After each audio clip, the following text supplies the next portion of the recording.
Hi, my name is James Devine, and I am a middle school music teacher. And I just want to give you a couple of tips as you're giving online lessons, some things that might help you to do a better job. This works for Zoom meetings, for WebEx meetings, and for creating video content for your classes. First thing I want to talk about is the level of your computer. You want the camera to be right at your face level or maybe a little bit higher. A lot of times I see people in Zoom meetings and they're kind of looking like this. And for most of us, it's not our most flattering position. So if the camera is coming from below you, it tends to distort your face a little bit and you just don't look as good looking as you possibly can. So we always want to try to aim for good looking and happy looks, especially when we're teaching to the students. The other thing I want to talk about is the background. So you can see I have a couple of instruments in the background. I'm a music teacher. I have my house, I have more set up for recording because I was doing that all in the spring. So I haven't quite found my sweet spot here at school yet, even though we'll be online, we'll be teaching from school.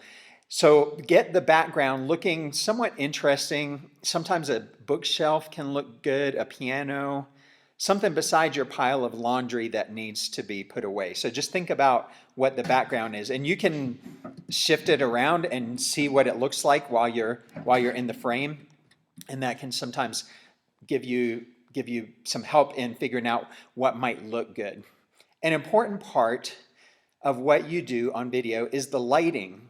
Most of the lighting should come from the front, and that way it minimizes the shadows, because all of us, as we get older, if we have light coming from the back of us, the shadows on our wrinkles just doesn't look good. It makes us look tired and sleepy. Now I'm going to show you a contraption that I'm using, but I'm going to turn it off first. This little light I have. You can see the difference. I already look older. Instead of 53 that I normally am, I look 63, but with the light I look 33, right? Good looking. But without the light, and this is just a little clip-on light I bought for about $12 on Amazon, and it plugs into the USB port to charge, but you can see the difference that makes. It's a donut shape because sometimes you can put it right over the camera.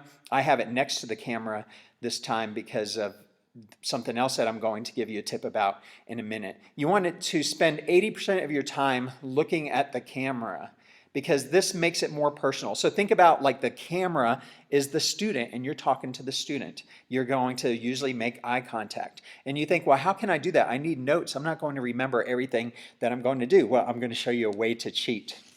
I make my notes just on a little sticky note like you see here, and I put it just underneath the camera. The camera is the little green dot that's going on there. And then that way, I can look at my notes and it still looks like I'm looking at the camera. Now, I feel personally that it's best to stand as you are making the video. If you're making a long one or you're not able to, then I understand if you have to sit down, but you're going to have to think about all these things of camera placement and lighting and all that while you're sitting down. Standing up, it's just my preference. Even teaching, I stand all day. I gained weight during the pandemic because I was just sitting down too long. Normally I'm putting 2 miles in just in my classroom. The final thing I want to give you a tip about is, if you're making a video in advance, think about a pre-roll and a post-roll. And what I mean by that is the editing software I use is very easy to clip from the beginning of the movie and clip from the end of the movie. So I start off with just a little smile, kind of like this. And I end with a smile like that, because then it's very easy for me to edit the beginning and the end, and I don't really worry too much about editing in the middle. Now, sometimes I'm making a more fancy movie and I put different clips in, and I like to use iMovie for that. For what you're seeing right now, I'm using QuickTime Player.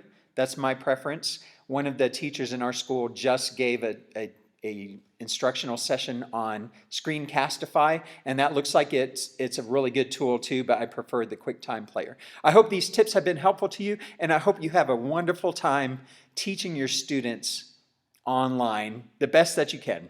You guys are awesome.